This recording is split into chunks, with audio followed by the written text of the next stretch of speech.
Hi folks, Dave, the Honest Audiophile. This is the Moondrop Para, and these are my Honest Audiophile impressions. So the Moondrop Para, this will set you back $300 from your bank account. It is a 100 millimeter planar magnetic open back headphone, 8 ohms of impedance, 101 decibels of sensitivity, and a frequency response range of 15 hertz to 53 kilohertz, and they weigh 540 grams. The Moondrop Para comes in this big box, a little artistic flair on the front, some specs on the back. Nothing too exciting on the inside. You do get a couple accessories, like you get this 1/4 inch adapter, and you also get this short cable. Now the cable is decently built. It is fabric, but it does kind of feel underwhelming for the price tag of $300.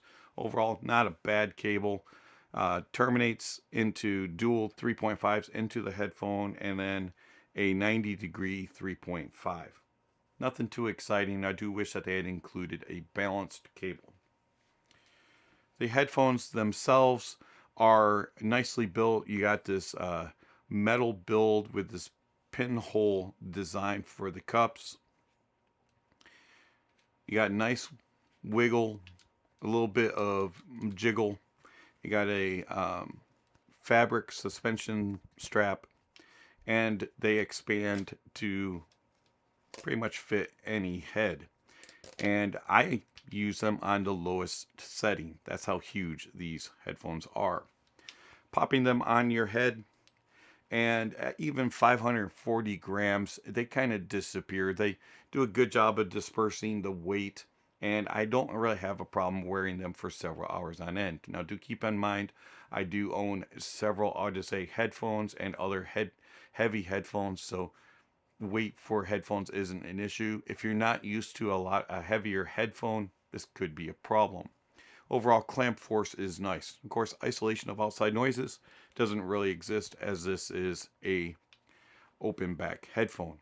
Now, the other nice design about this is how you change pads, because Moondrop does provide a second pad. So you just pull it off. It is connected via magnets. Here's the driver, and you have this nice plastic ring that goes around, and then you have a removable little connection piece that you just swap out to the back of the headphone, and then it magnetizes to the headphone. The pads are different. As you can see, this fenestrated pad is circular, and then the fabric pad is oval shaped, and they do make a difference. So the oval shaped pad will give you a more pronounced bass. You're going to get more impact and a warmer sound, but it does kind of bloat up when it gets into the upper bass regions and mid bass region, and in the sub bass you get a little bit more rumble and grumble. Moving into the mids and the treble, it's not as elevated, but it's also a little bit warmer and thicker and a little bit more on the chill side, and you lose some air and space, and it can sound a little bit stuffy at times. Whereas with the fenestrated pad is more open and spacious sounding. You get better extension into the uppers, and I find that they have a more pronounced details, and it just sounds more accurate. And then the bass, even though you lose some of that thickness and fullness, you have a more accurate, controlled bass, and you do not have the bloat. Let's get this pad back on here.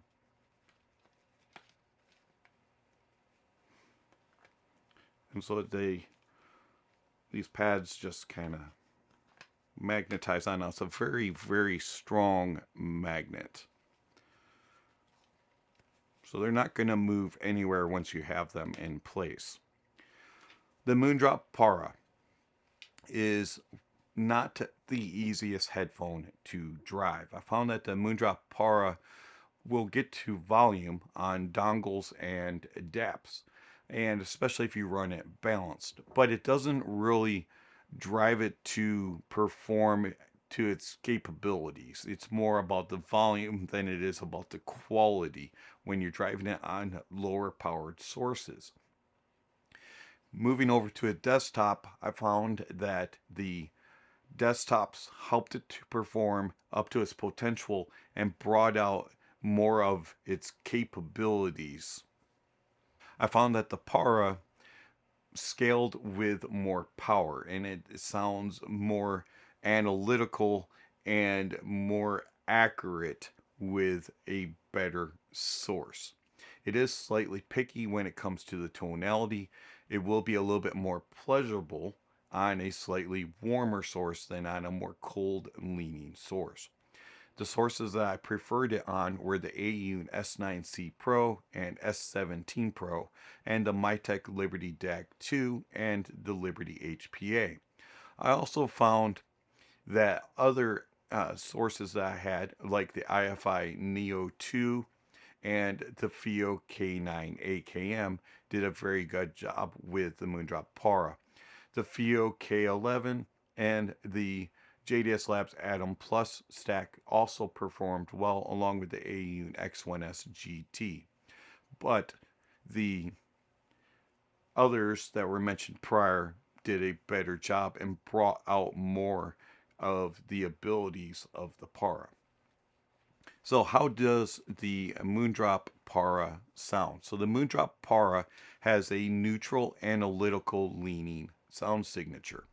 The bass of the Para extends okay into the sub bass. You're going to get a little bit of rumble and grumble there, but it's not really the focus. You'll get more of that with the fabric pad, but it's not as controlled.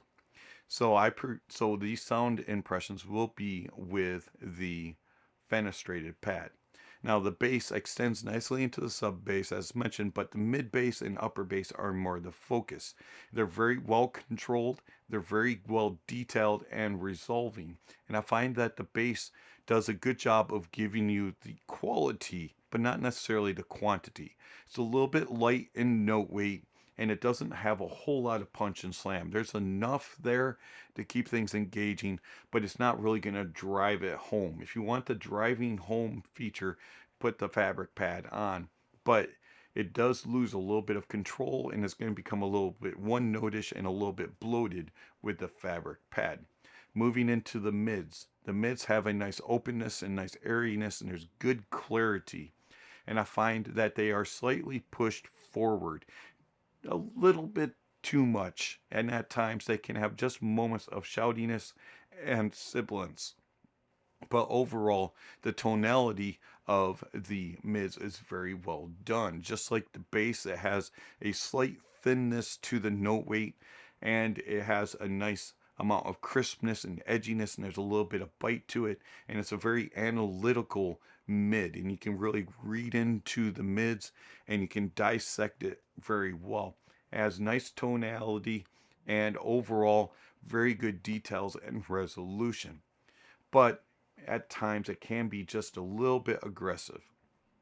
And then going into the treble extends very nicely. There's good air and nice space, and overall it has that tonality. Even though it's a little bit thin and a little bit airy, it still has a presence about it that keeps things engaging.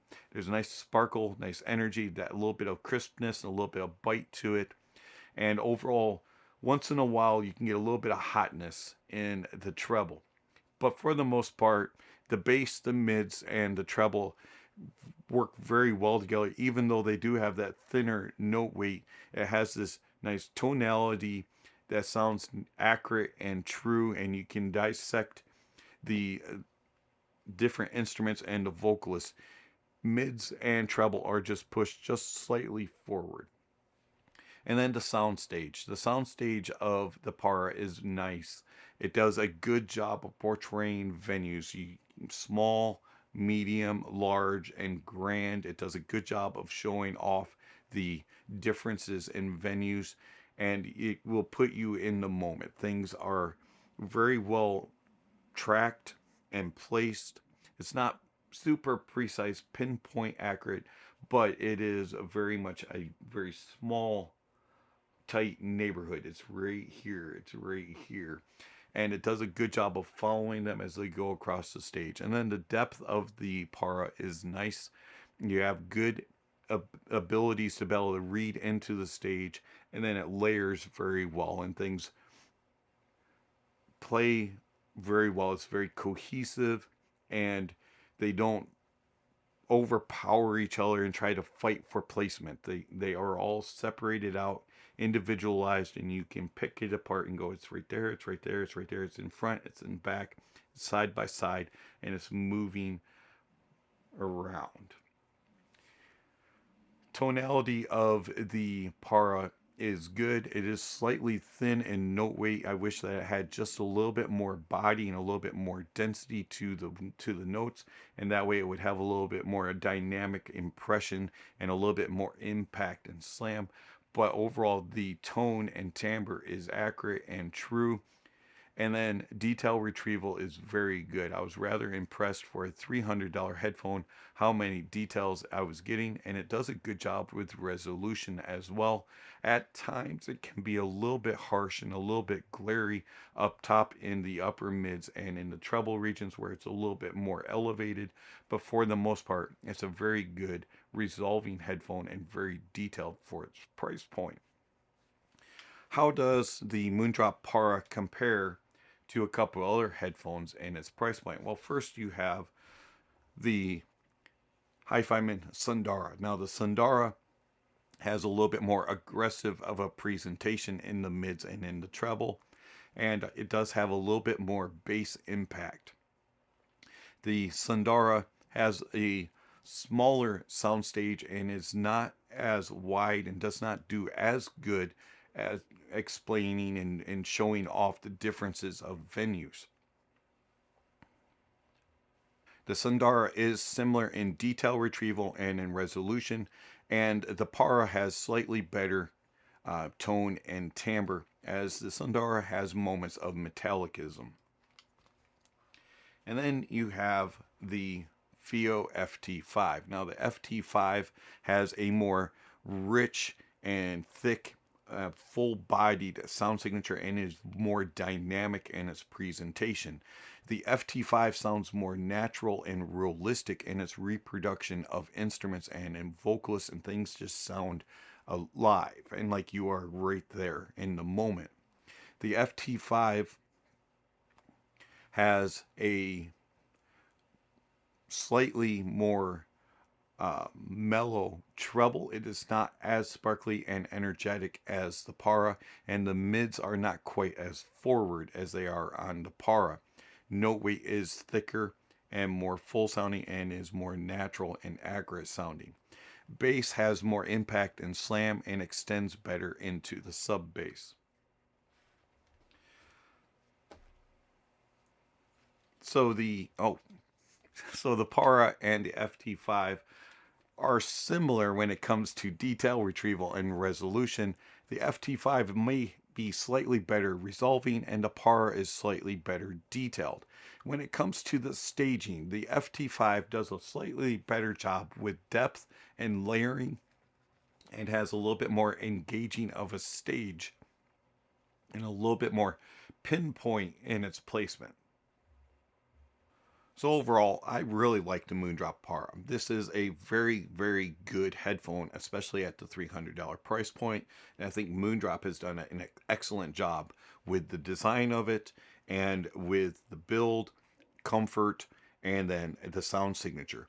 The neutral capabilities of the Para are exceptional at this price point, and the way that it details and resolves is very, very good.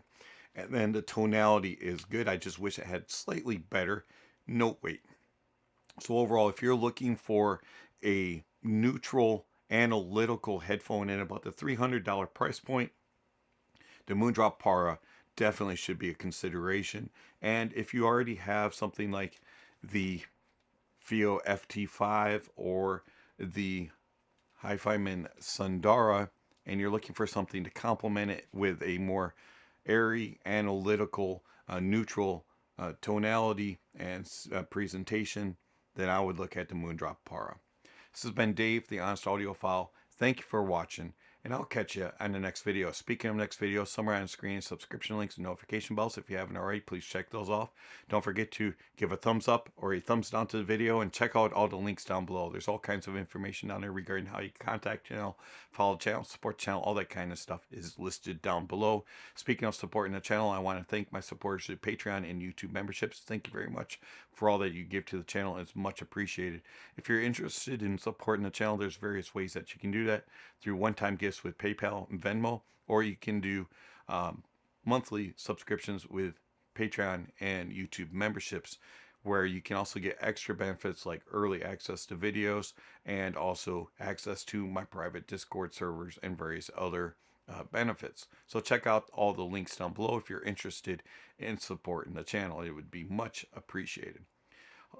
Also, don't forget to check out the links. There's all kinds of other information like gear recommendations, music recommendations, and all kinds of things are listed down below. So check out the links down below.